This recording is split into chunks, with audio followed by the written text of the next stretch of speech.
Welcome to our channel. Today we how to register with Adobe, quick tutorial step by step clearly. To register with Adobe, start by visiting the Adobe website.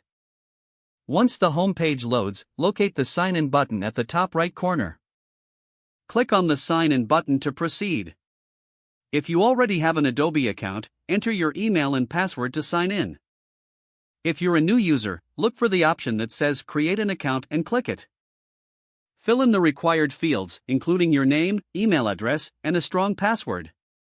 Make sure to review Adobe's Terms of Use and Privacy Policy.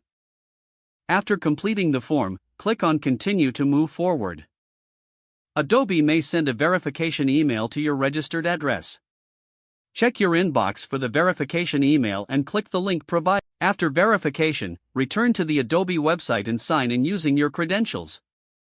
Once signed in, explore available Adobe products and create a plan that best suits your needs.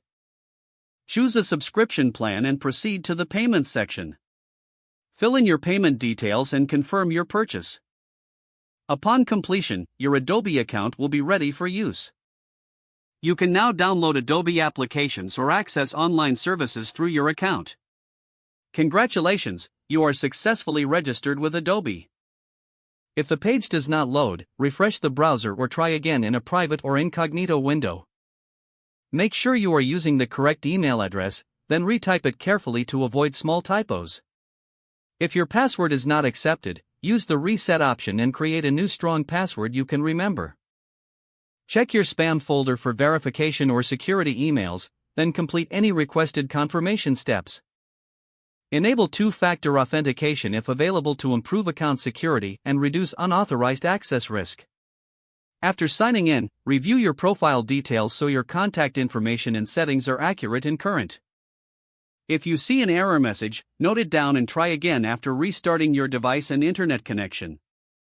Log out when you finish, especially on shared devices, to keep your account and payment information secure. If the page does not load, refresh the browser or try again in a private or incognito window. Make sure you are using the correct email address, then retype it carefully to avoid small typos. If your password is not accepted, use the reset option and create a new strong password you can remember. Don't forget to like this video and subscribe to our channel for more step-by-step tech guides.